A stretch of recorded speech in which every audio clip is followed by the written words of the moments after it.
Gather round, SpookBox Nation, and welcome back to SpookBox, the only podcast.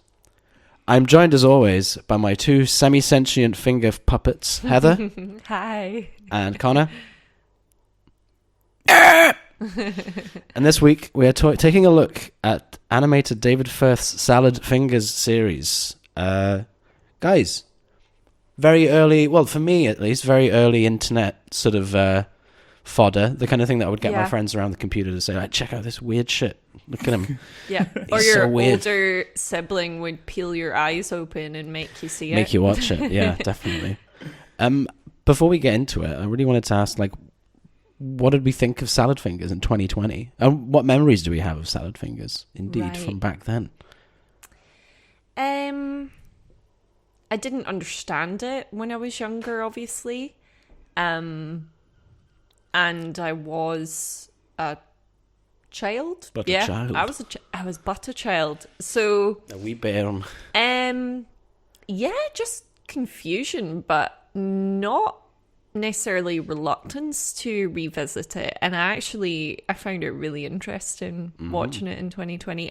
I'm not quite sure how much I would have seen when I was younger, but I was definitely aware of it. So I definitely didn't. I only really am familiar with maybe the first 4 episodes or something. Right. Because there's such a long gap between them. It's like 2004 to 2019 last year. Yeah. So that's when I don't know if this is the final one. I don't know if he's billed it as the final one, but... Yeah, it didn't say anything about it being the final one. I think. I was reading that he's had some meetings with Netflix. But it's that way in the industry where they've had him over for like Daddy Warbucks 20 meetings, like flying back and forth to LA, and then nothing materializes, and then it's like I would have to live in LA and go to these meetings like every week for someone I would have to live in LA. And I don't want to do that. Must a pitch meeting with David Firth be like, "Hi, David, we really like the angle of Salad Fingers." Yes. We made The Walking Dead here. So we'd be interested in maybe a 10-episode contract. You'd be producing one every couple of days to create a whole season. Well, I don't know about that. I'm not very good at animation. It's essentially what his reply would be. I feel like LA would be a fountain of inspiration for Salad Fingers, though. So it would take it in a new direction. Yeah, and I mean, it would be a different dystopia. It's not as if David Firth hasn't had anything to do with sort of American production companies anyway, because Umbilical Cord, his sort of feature-length compilation thing, was, I believe, distributed by Brainfeeder, who are a music label. That doesn't surprise me that much. Because he's made a music video for Flying Lotus twice. Wow. I believe. I also want to, while we're talking about his CV, say that he worked on Charlie Brooker's TV show doing animation in like 2005. And this was pre-Black Mirror when Charlie Brooker was just doing like sarcastic... Screenwipe, I think it was. Commentary. So... maybe he inspired Black Mirror. I want to add to his CV worst use of Avril 14, or as I like to call it, Avril 14. Avril 14. Is that actually that song? Yeah. He chucks it in like the third episode. Like, something like that. It's the picnic episode, I think. Yeah. I think it is. And it just kind of comes in, hangs around like a fart, and then fades away. Oh, it's great. He's into that kind of thing. He puts a lot of sort of Boards of Canada and Brian Eno and Aphex Twin in his Salad Fingers and other videos as well. It's interesting He's into that like kind of thing. that kind of ambient music only works if you don't live in like a dystopia. Like there's a privilege to it for it to be like enjoyable. Yeah, it's not enjoyable in Salad Fingers, you know. That's something I actually wanted to kind of get back to that whole idea of dystopia versus privilege, because I think it is something. It's something that kind of freaks me out about his work, and there's poverty in it. Hopefully there'll be a natural point to put it in. Just to get, I don't know, just sort of bring it back to the question, to bring it back to myself. Sure. I love to do. I first saw Salad Fingers again at a friend's house. You know, there was 10 of us crowded around somethingawful.com or something similar. I think you had to get a link from websites like somethingawful.com to then go to his actual website back in the day. They went on Newgrounds.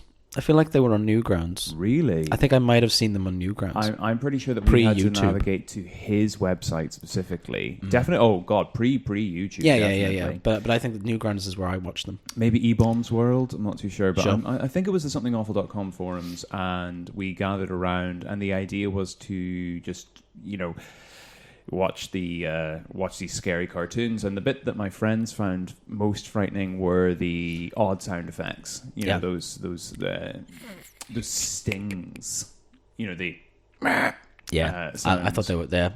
That I just realized the other day how often I kind of think about that sort of as a gag. The sort of it's really simple, but the silence met with sort of jarring sound. I know kind of humor. It's peekaboo, isn't it? Yeah, It's it is peekaboo. Yeah, so it's funny in a sense. The surprise. Yeah. Oh, I didn't see that coming. Woo. Yeah.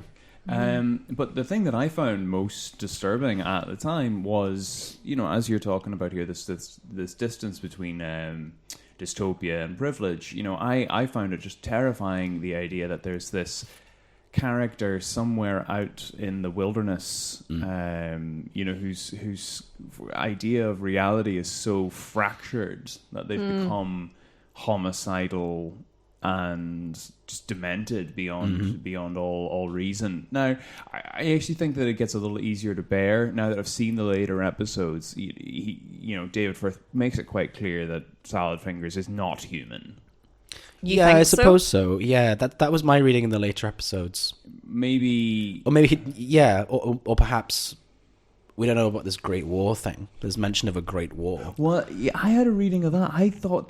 I think it's actually very now that so that was that's me and my child. That's the childer engagement with Salad Fingers. That's wee Connor there. Bear, Salad Fingers. But now coming at it from a slightly more mature perspective, I actually think that it is. Yeah, I'll put my cards out on the table. I'll go whole hog with this. I think it's fiercely critical of a kind of centrist or centre-right traditionalist British mentality. Yes, That's what I picked up agree. on too, Yeah. and so I didn't expect to have this affection for it in 2020. Yeah. And I didn't know if I was like retroactively imbuing that in it, but I think it's there. And I think My the computer just made a funniest sound. thing is that the character of Salad Fingers has no awareness or criticality of his situation. He upholds like proper British manners and speech, which like that kind of indoctrination into Britishness. Yes. And he uses very sort of despite antiquated your oppressors is like really in the antiquated language. the antiquated sort of sayings and speech. And yeah. those are the bits that you laugh at because it's so odd to see somebody so down on their luck still perform Britishness in that Exactly. way. Yeah. Yeah. Have either of you read or gosh, I think there might be a movie of it, or seen or listened to an audiobook of it or something, but John Fowles is The Collector.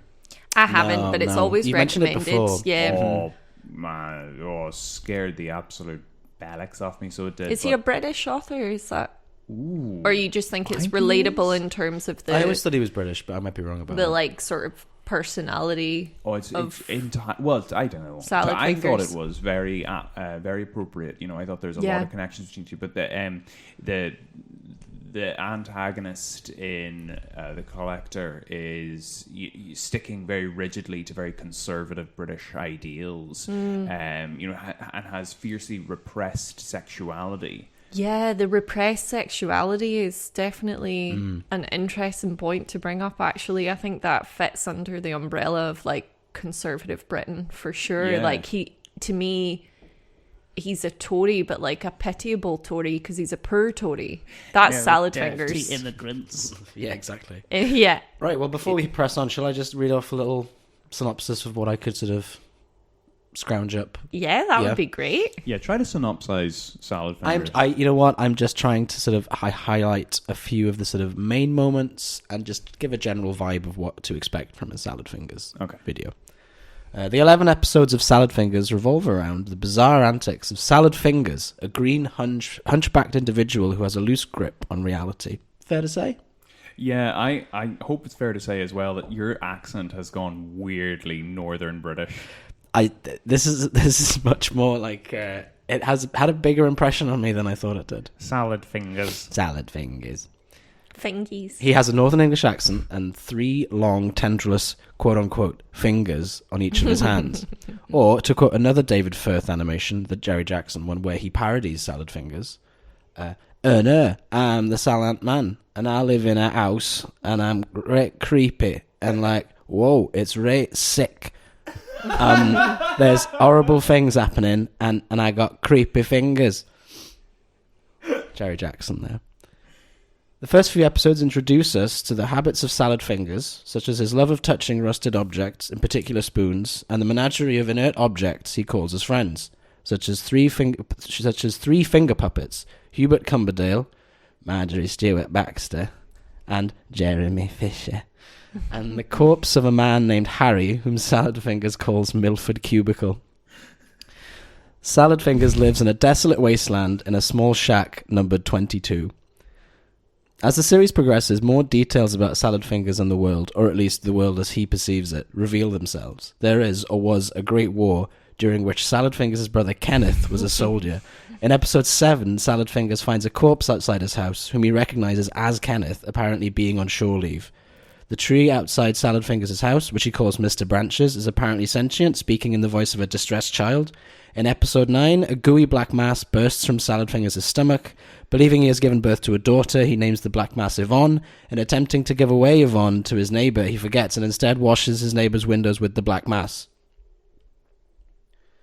In episode 11, the latest episode to date, Salad Fingers, an improved Hubert Cumberdale, a version of his finger puppet friend made into a quote-unquote real boy by stitching together masses of discarded skin, struggle under the domineering demands of Salad Fingers' mirror world brother and mother.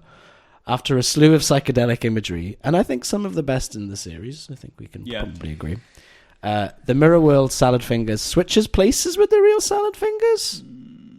Okay, let's debatable. Go back to that. Debatable. That's Salad Fingers, basically, kind of. Okay, it's funny. I actually think that episode is the most like narratively recognizable or coherent. I think that's probably fair, yeah. And so it's my least favorite. Yeah. Oh, it's I funny. think that's fair it's enough. very funny. It does feel fair. It does feel, I don't know, tonally it feels similar, but yeah, it is different in a sense that It's the there most is like an episode. There's an arc. Yeah, there's There's an an arc. There's a arc. recognizable arc, I think. Sure. There's And- almost like an action sequence in it, which is really strange. Yes. It's quite odd. Yeah. It is the thing that scares me most, and I would like to say why. Yeah, Why go on. does it scare you? I'll tell you why. But first, I'm gonna keep everybody in suspense. No, it does. It scares me so much. But at the same time, hearing you recount the actual plot details, there's no ifs, ands, or buts about it. It is comical. Yeah, it is. Yeah. So it's weird for me to have something that is so obviously funny be the thing that scares me the most. But all right, the reason it scares me the most is because it makes me terrified of dementia and of losing my grasp of reality to the point that I would perceive objects as different things than but it's Salad Fingers' own confidence in their imaginary world, and there's an unerring confidence there, but and it all seems to make sense and to reassure and comfort Salad Fingers, but it is terrifying to the external world. Yeah. And that would be fine if that's something that never happened within reality. But it is something that can happen within reality, especially if you live alone, especially if you're so isolated that you become demented and you lose that grasp of reality. So this is my worst nightmare. And maybe I'm just a bit creepy and think that I have Salad Fingers weirdness in me at some level. Yeah. Like, oh no, that's just me if I was left alone too long. Yeah. But seriously, that is the thing. That is the reason it scares me the absolute most. Right. Out of anything else that I've seen. On that, Is that you don't actually think he's a bad guy, you think he's a victim. Ooh. I think regardless of what you think of him I as think he's a good or victim. bad, but Yeah. he is a victim. Yeah. He's clearly a He's a victim. victim of he's clearly something, he's you clearly know? a victim of something, and I think maybe of his own sort of imagination, of his own being trapped inside his own head. One thing that's interesting to me here, you're all saying he. Yeah, so I wanted to pick up on this. I noticed that you said they. Yeah. I think maybe you're onto something with that. I'm not convinced. Well, first of all, I mean, men can lactate, but I've started doing it now. But salad fingers I can thought you meant lactate. lactating, and But I was like, salad okay, we fingers need to can talk about lactate. this. Salad fingers, well, he can lactate. Well, please don't mistake my use of he pronoun for gendering. I mean, like, He, hey, she, guys. whatever. guys, hey, come on, guys. I think that's an interesting point, though. I think yeah, I don't think there's anything in the show that I don't know that anyone ever refers to Salad Fingers as he. I don't even think Salad Fingers refers to themselves as he. I think Salad Fingers thinks that they're a very pretty lady. That's a good point. I think that, yeah, you're basing it off of the recognizable biology of lactating and giving birth. And singing in front of crowds of soldiers, isn't it? I think it's meant to be a Vera Lynn song. Yes. Yeah, so it's, yeah. No, that's so funny. It's actually hilarious. Now, like, So you think I he's found quite- that, looking at I it, found I'm that laughing. I actually found that heartbreaking. So you think he's so quite... sad. Doing it all wrong. You're It's doing in the it all wrong wrong. key. So you But- think he's quite old then, because you got dementia from him, and because of his references are to kind of like trench life of the First World War, like he then talks about the Great War. Like, do you think this is a pensioner aged character, and is that why you get that sort of like What I fear and think- sadness? because I'm influenced by The Collector, and because he does have a mother character in it, and also I'm going to go so far as to say because of the show's innate mimetic, sort of presentation. It's so fun to imitate Salad Fingers. I think that there's a theme in the show of mimesis, and that Salad Fingers is just aping things that his probably long deceased mother used to say. Right. So I think when he's talking about the Great War, that's something that a mother or a grandmother used to talk about, and Right. now they are just talking about it in a vacuum, with reference to absolutely nothing.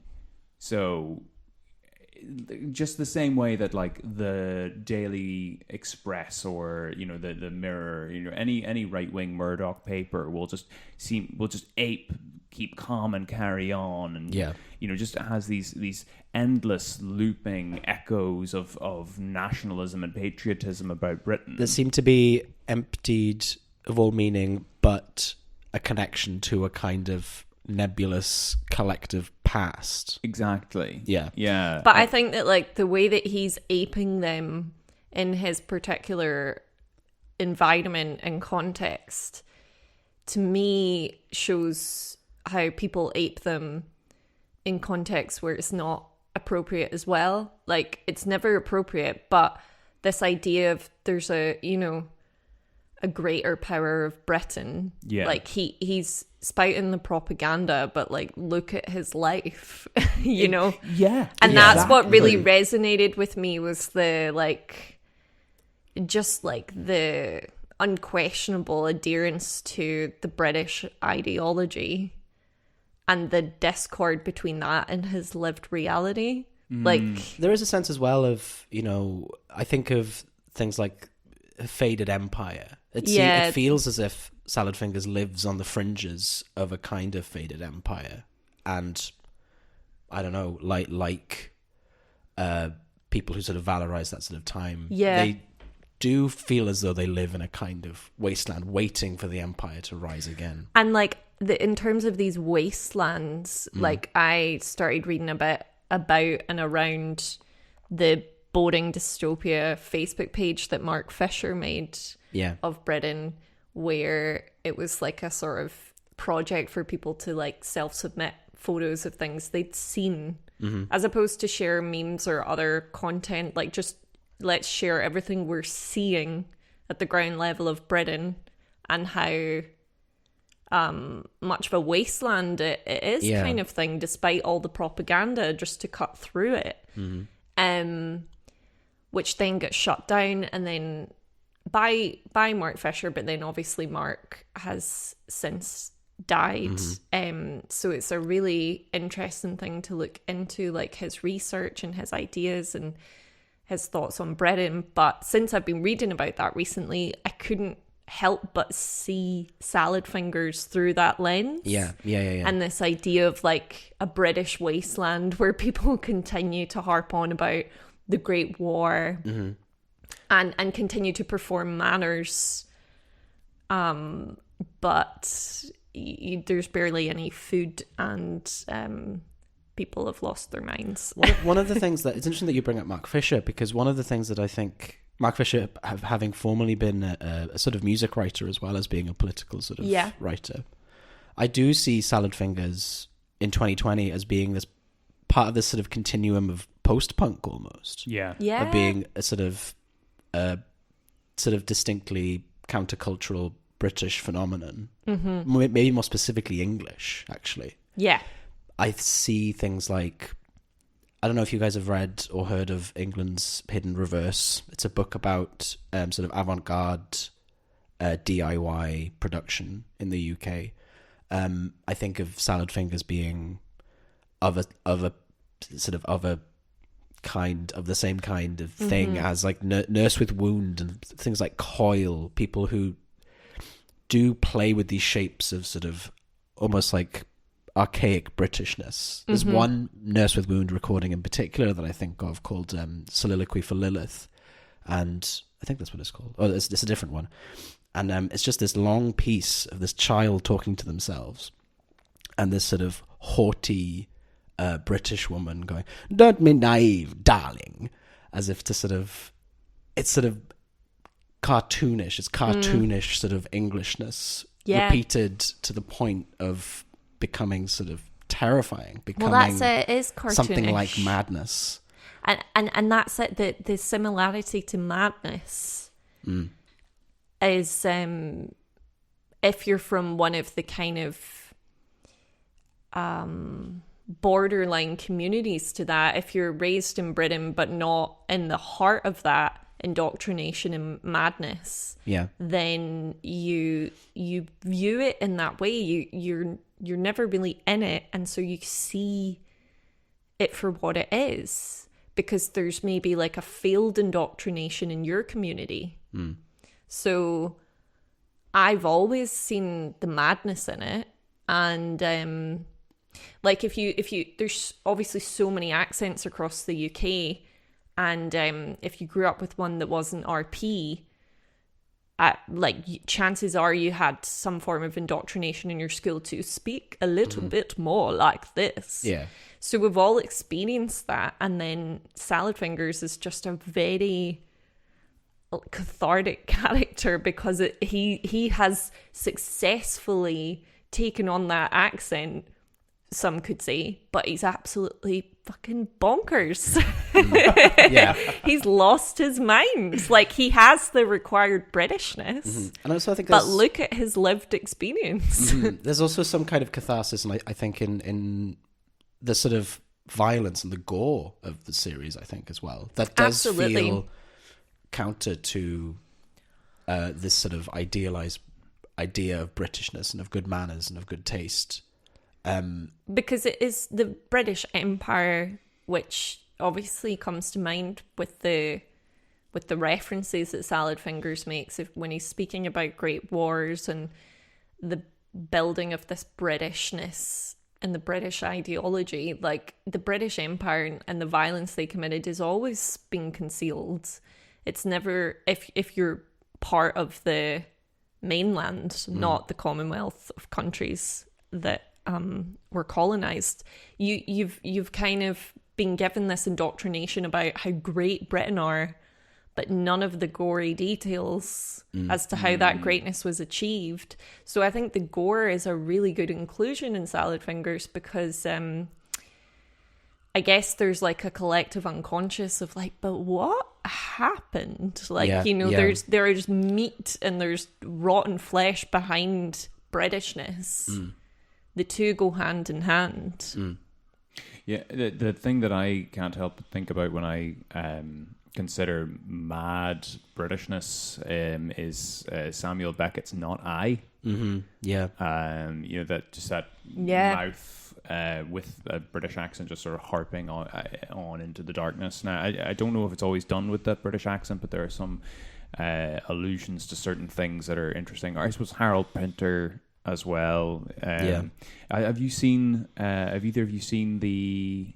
Oh God, not the Caretaker. Birthday Party. Have you seen the Birthday Party? No. Oh, ridiculously scary play, which culminates in these strangers coming to a beachside hotel, and I think they actually rape a woman at one point in the darkness. But just prior to that moment, there's a monologue about getting your library book at Boots.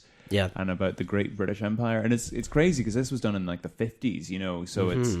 So this is the time you would think that people are nostalgic for. Essentially, the time that people are nostalgic for now, in a sense. Yeah. Or just post-war, I guess. So I guess that's the thing, the idea that there's always been this nostalgia. But moving on, do you guys have anything more that you wanted to say about that kind of?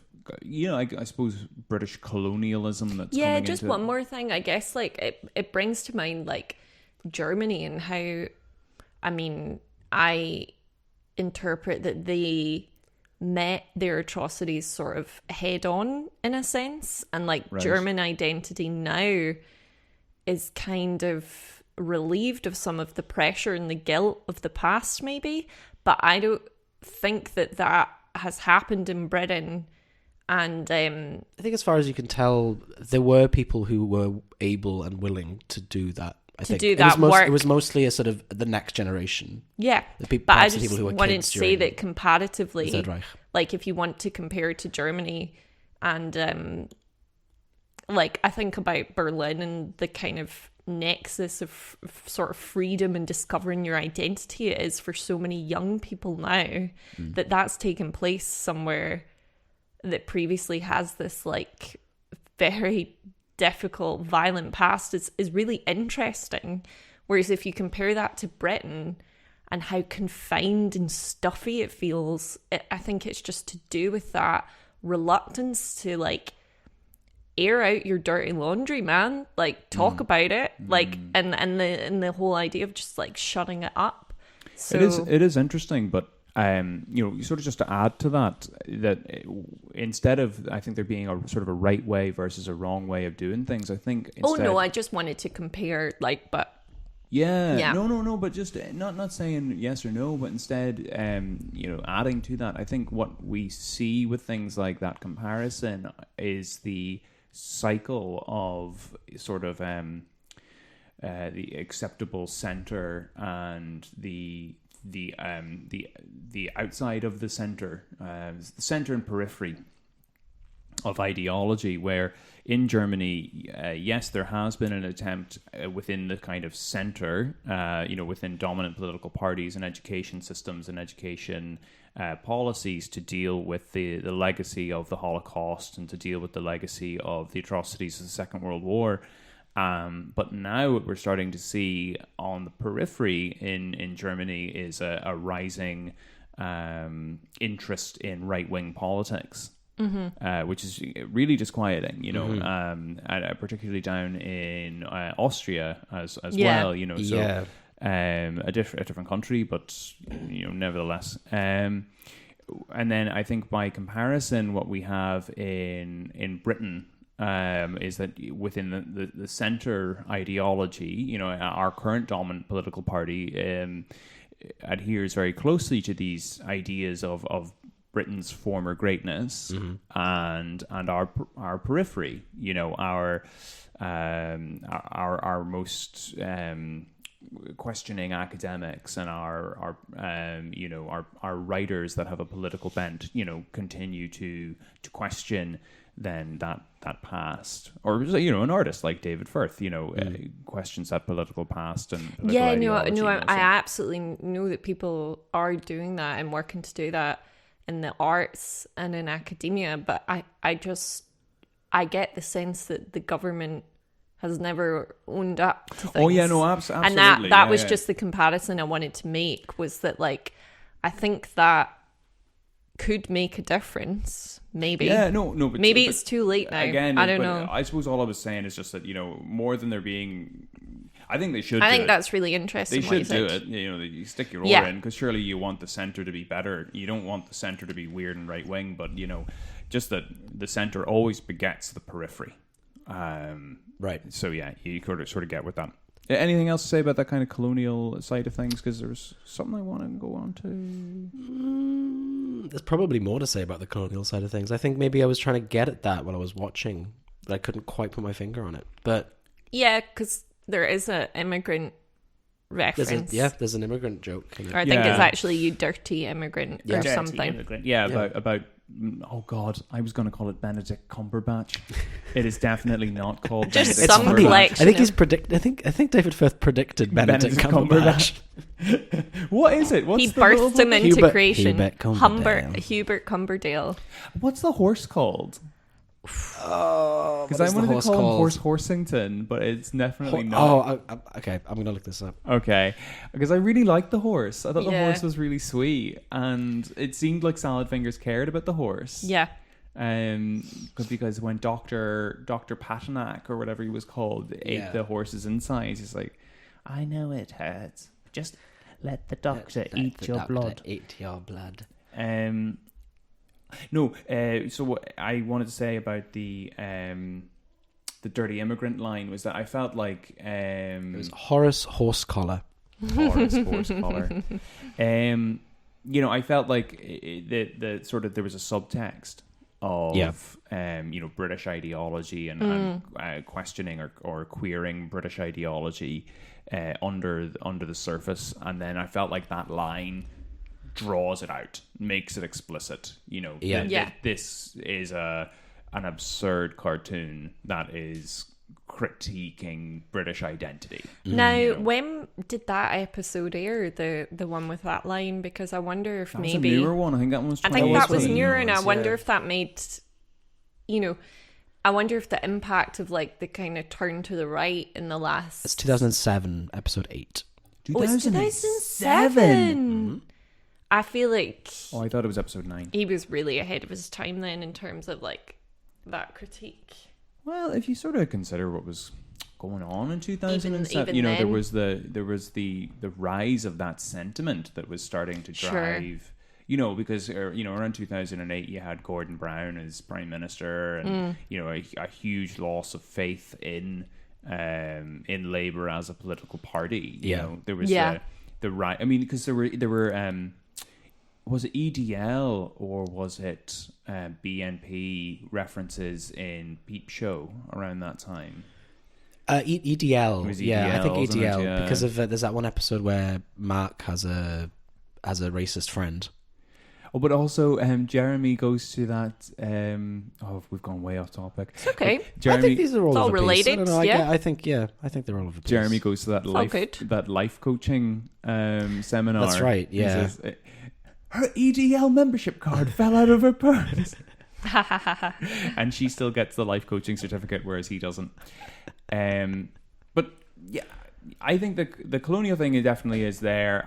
But while it's still in my head, I wanted to bring up, I think the absurdity in this, while I'm someone who always likes to look at text, but apply text and textual readings to social issues, you know, I think it's sort of, I hate in-universe explanation for things. I hate it. Yeah, It's navel apparently a Yeah, bunch yeah, of yeah, like yeah. American theorists like 10 years ago were like, is Salad Fingers a zombie? And David Firth was like, no. That's just what Yorkshire is like. Yeah. Like in-universe interpretations aren't really useful, are they? It's the wiki reading. It's boring, but Wiki Salad Fingers wiki fandom. yeah. But what were you going to say? Did you have a thought on an in-universe idea? Because maybe they can be useful. I don't know.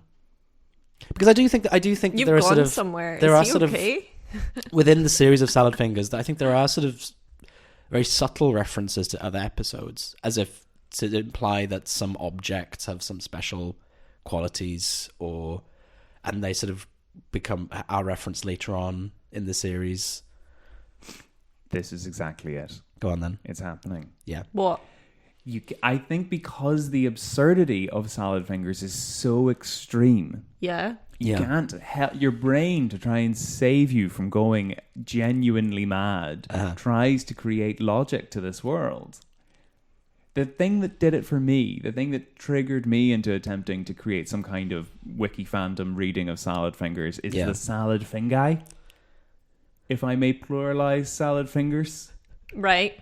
There's Not necessary. Why are there multiple? The Salad Fingerverse. No, but you know the way that there's multiple, like, because Salad Finger, I'm gonna male gender Salad Fingers when he's doing something, overtly stupid and violent. When he eats a version of himself. Yeah. That episode where it seems as if he is changing places with a lot of his sort of creations, his sort of inert objects he calls his friends. It is, oh God, I just realised, I'm so indoctrinated by education, sometimes I don't even realise. The first module I ever did at university was a thing in English literature called Ghosts and Doubles. Yeah. So as soon as there's like a duplicate of a character or a clone or something, I'm like, oh, literature. Literature. That's right. No, I think I did a similar module in my university. It's the thing, that thing of the nemesis and all that sort of stuff. And it's like, but, once that there was as soon as there was a clone, a mirror of Salad Fingers in the show, then I started thinking, well, what could it be? And then when there was 5 of them sitting around a table, but they all had distinct characteristics, then I was like, but then I still felt this need to then tie it into Britishness. And the fact that he has the retractable skin on his fingers. That as a sort of standalone bit, that was a great thing to have in one of the final episode, if not one of the final episodes. I think it's second to last. And he uses it to write like that a was very great. polite letter or something. To think that his finger could retract this whole time and we didn't know. It's amazing. So disgusting. I love it. The retractable finger thing. Do you know about Broughton Heath? No. It's where... No, I might be saying that wrong, but I'm fairly sure Broughton Heath is where the British military developed their strain of anthrax. Okay. Right. Trust a Northern Irish person to have loads of information about the British military. Do you know they've made anthrax? They're up to bad things, so they were. No, but like Broughton Heath is where they developed anthrax and where they did chemical tests on sort of like super chemical weapons when it seemed like chemical weapons were going to be the kind of driving form of Are you talking about warfare. the 50s here? Or actually during the Cold War. Okay, yeah. So, because during that time, governments around the world agreed to stop producing chemical weapons. Yeah. But at the same time, spies across the world were relaying information to one another. So, the Russian spies were talking about British chemical weapons to the Russian military, and the British spies were talking about Russia's chemical weapons to the British. So everyone knew everyone was developing these insane chemical weapons. Yeah. But they all knew that they had intelligence and counterintelligence programs, but none of them could report on it. They couldn't speak openly. So they were signing these treaties to stop the development of chemical weapons in full knowledge that everyone was still developing them. But they couldn't say it because then they would have to admit that they had these intelligence programs. Sure. So, yeah. But the reason I bring it up is that I think that something that we tend to forget, in much the same way as the sort of the colonial reading. You were saying that there are dead bodies under Britain. There's a legacy of weird science under Britain as well. These backdoor programs that they were had, like the the initiative during the Second World War, where George Orwell was part of a secret group of highly intelligent people whose job it was to assassinate people if they were suspected of being possible Marxists. You know, there are these weird little legacies. So as I was seeing these clones of salad fingers, my brain, to prevent me from just going pure into absurd Nietzschean madness, was like, it must be that these are the results of chemical tests. Right. Okay. That's why he's so connected to the military. That's why he's been abandoned in the middle of this hell-blasted wasteland. Oh, that's pretty cool. Yeah. And that's why this pipe can show up out of nowhere. Why people who seem to be in relative states of good health, like that little boy that shows up in the first episode, that's why these people can show up. I wouldn't have said that they were in good health. I don't know. But he's definitely been discarded by the government in whatever way you want to read that. So in the same way that like the anthrax program was then left, but you actually can't go on to Broughton Heath now. You can't dig up the ground on Broughton Heath because you might accidentally unearth weaponized anthrax. So cool. To me, he gave me that idea. Cool. So cool, but also lame. Don't do in-universe readings of things. No. I mean, like, cool about Broughton Heath. Like, nice. I understand. There's chemical weapons under this, Britain. I understand this kind of, this need for in-universe readings. I don't know that I was ever looking for those when I was watching Salad Fingers. I think maybe I had been watching it in the same way that I, as a college student, in doing my art and design foundation course, watched Chien Andalou or Maya Deren, like, as a surrealist, almost. Sorry, do we have a Dadaist button to press when someone's too pretentious? Yeah, no. All right, yeah. I mean, we don't, because we just have to press it the whole time. But I did hear anything. but I did.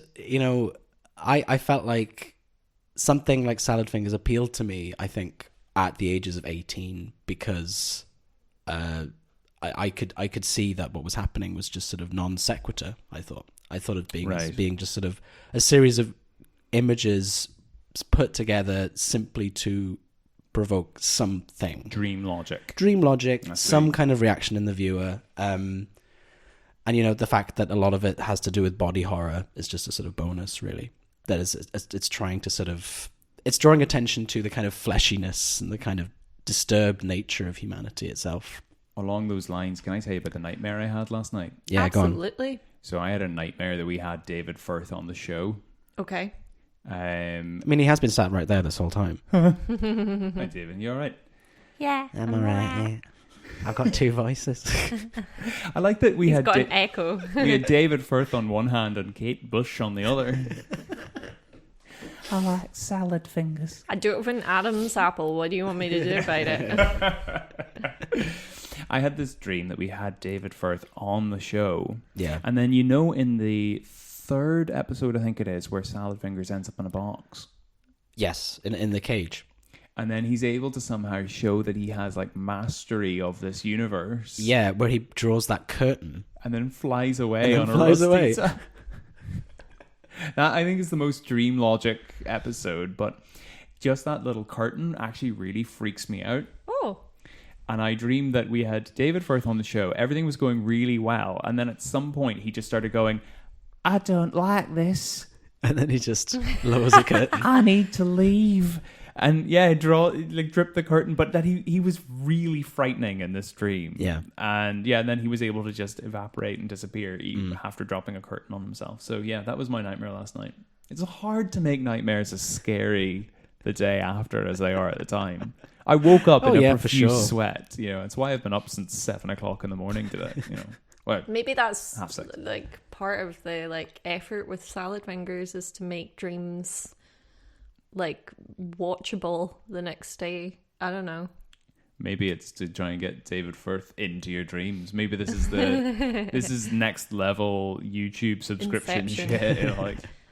I don't just want to be in your YouTube subscription feed. Exactly. I want to be. I mean, with the multiple salad fingers thing though, like which you were talking about. I'm still Salad fin guy. the salad thing guy. There was one more thing I wanted to say about that, which is just that salad fingers and the Mary Giddle are the only two characters that the ginger girl with like the I wanted to talk about Sunday her dress are the only two characters that speak English. with their mouth words. With their own mouth words, and the other salad fingers, like salad fingers plural, don't, and they're I think all it's salad sort of- fingers. the salad fingers is all have different podes. characteristics. They don't speak with mouth words in the way that salad fingers does. I don't know. I think maybe like they're just other vessels for like nationalistic indoctrination from other places, maybe. Are they just his imagination then, or are they other forms, or is like one of these America, one of these is France? I like to think one's America, one's Well, why isn't it wearing a beret? Russia. Well, it's so he does sad when he wears wants the to go beret. to Oh, when he wants to go to Paris, France. I genuinely That feel was- sad when he wears the beret. Yeah, but there's a boy looking at me. I'll have to find Paris some other day. That's actually really interesting, because if you think about traveling by rail or car to France from Yorkshire, you Yeah. have to pass through the south of England. Yeah. And he wants to connect up with Europe. He wants to make it to France. But there's this, the boy has like But the little Englander won't it's let like him. a security camera. It's like a drone or some kind of like, you know, Big Brother like object won't let him pass. Yeah. Amazing. Britain? The Brexit reading of Yeah. salad fingers. North of England, Scotland, obviously Northern Ireland, don't you need to say. Or like, You always need to say Northern Ireland. okay, soz guys. need it. You too, you know. We have fragile. or like- And Wales, England's fanny pack. You guys can skip on a boat over. We're not as worried about you. Yeah, probs, actually. Yeah, probably. Yeah. We're like, Been a while. France, the continent. South of England's like, no. Why would you want a croissant when you can have a sausage? No, Eat the sausage. but I mean a Cumberland sausage. Cumberland, not the... We're Not trapped the by German this like one. security camera that is Westminster. I think Britain's. Let us out. Um, We want to leave. We don't like it. I think England's only DOP is a Melton Mowbray pork pie. Mm. I think that is. Some people say cheddar cheese. What's a DOP? So, Like made in England. Yeah, but said in Europe language. Not good, proud English. So you think it's just a Melton Mulberry, what is it? Pork pie. A pork pie. Yeah, I think that's the only one. What about Cornish pasties? I don't think that they're a DOP. I think you can make a pasty anywhere. Because I mean, look, what is a Cornish pasty? You can make a pasty anywhere. What is a Cornish pasty other than an empanada? It's an empanada. That's a good point. So it's, That's yeah. a really good So, you know, and I don't think empanada are DOP because I think basically like it's just a hot sandwich that you made with weird pastry. Yeah. You can instead use of bread. flour and yeast anywhere. I don't like empanadas. Sorry, Cornwall.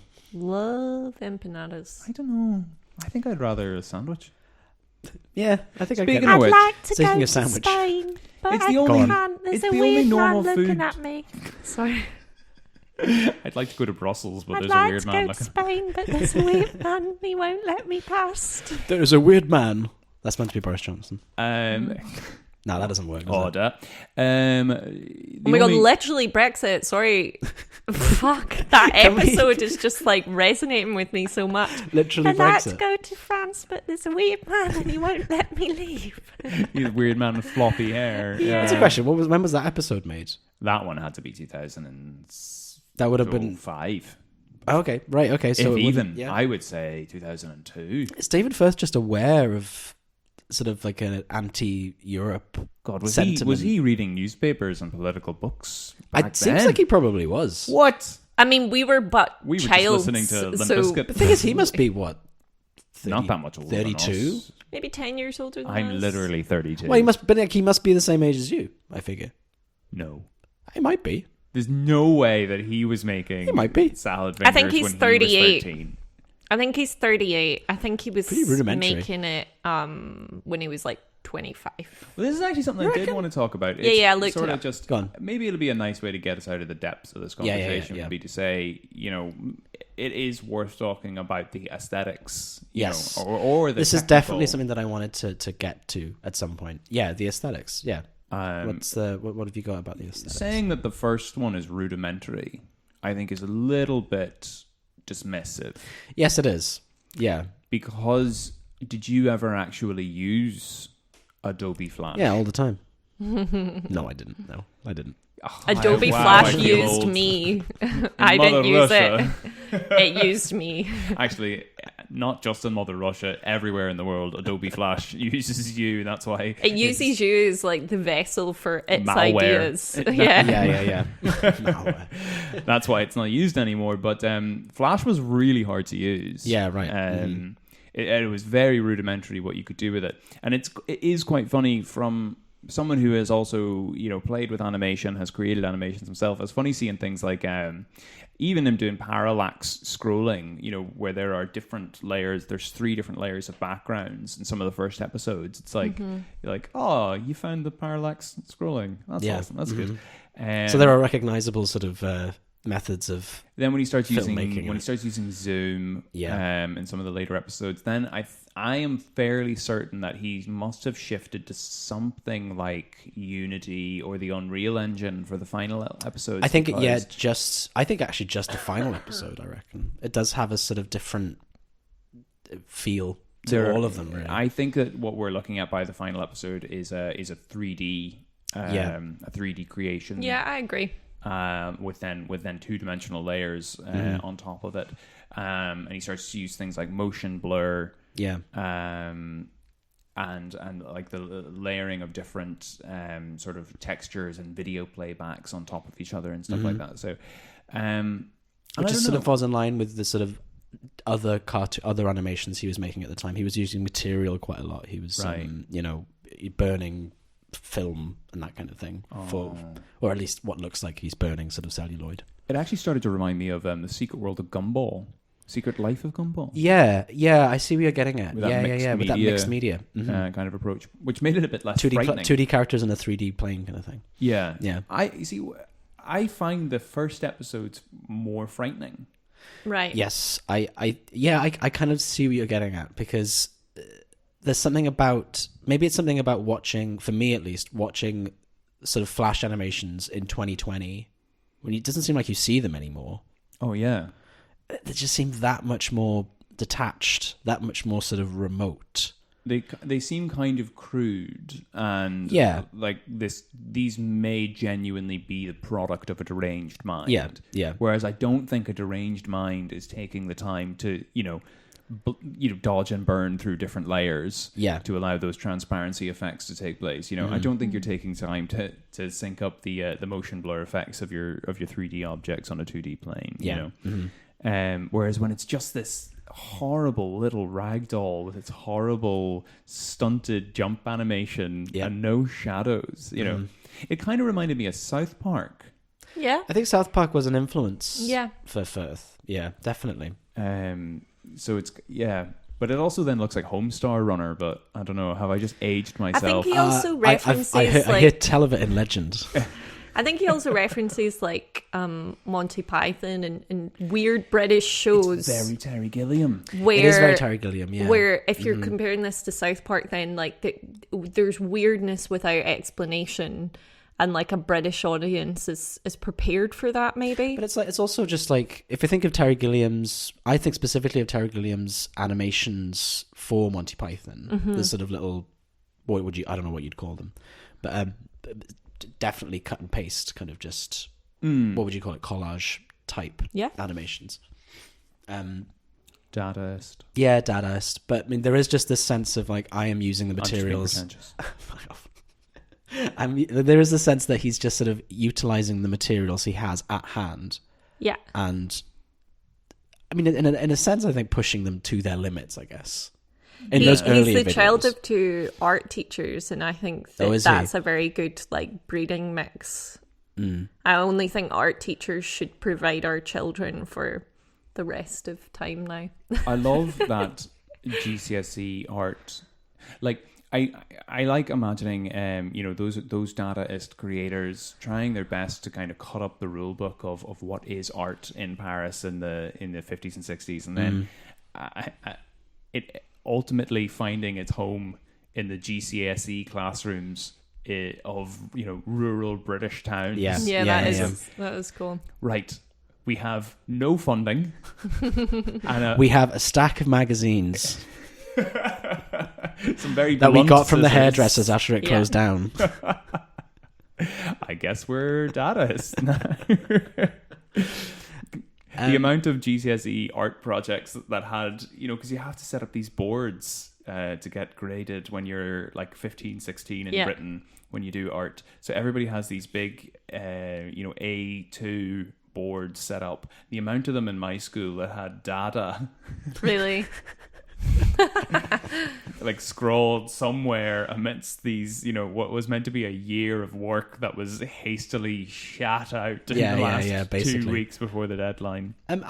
So I guess to sort of close this podcast, I'm curious, do we think that Salad Fingers is influential in some way on the landscape of kind of internet culture? 1.5 million subscribers on YouTube, But do we think of it as being influential in terms of its humor, in terms of its sort of aesthetic, in terms of its, I don't know, just general? It seemed to me that the internet was the only place that I could find anything quite as weird as Salad Fingers at one point. I think... I guess I didn't have Adult Swim, which would have existed at the time. Thank you. So I was going to say, I think something like Salad Fingers really did set up then something like Channel 101, Justin Roiland and Mr. Community. Dan Harmon. Yeah, Roiland and Harmon's Channel 101, which has then gone on to spawn Rick and Morty. Yeah.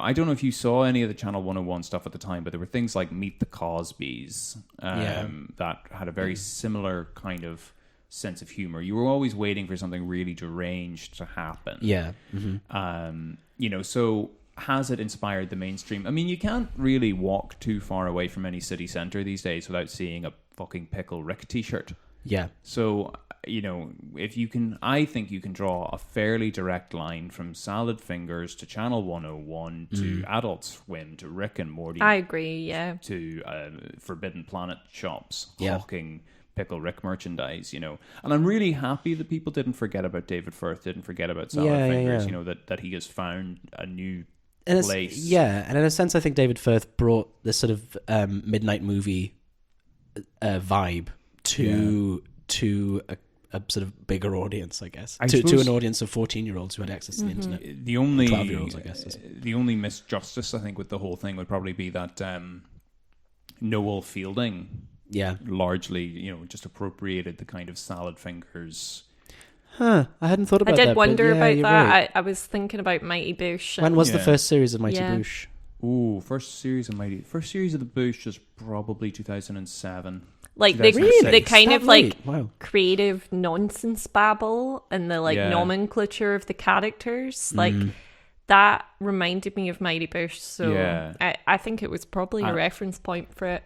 An imposing figure called, Norma Cubicle, that's very what we would call Noel Fielding humor now. Yeah, and I don't think they've ever collaborated. No, as far as I can tell. I think it absolutely has had a huge inspiration on what we would still call countercultural animation or countercultural, aesthetics.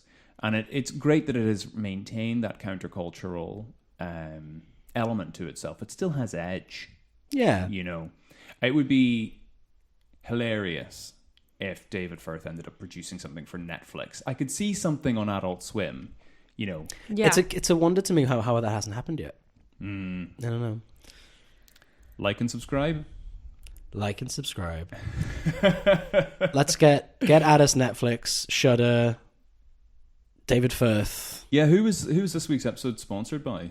This week's episode is sponsored by Newgrounds. Oh, yes. Yeah, and the original Super Meat Boy. Yes, and the original Super Meat Boy. Which I think was just called Meat Boy. I think it was Meat Boy, yeah. Are we just pretending that we have sponsorship? No.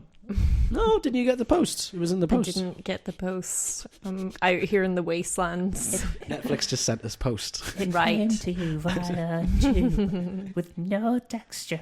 Anyway, thank you so much for Oh, anybody that is listening. Thanks a lot, everyone.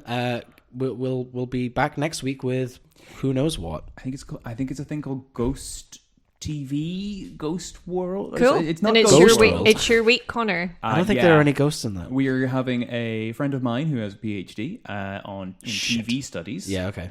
Is going to walk us through a British documentary drama thing about ghosts that I can't remember the name of, but it's meant to be very good anyway. So Great. Love ghosts. Look out All for right. that on the feed.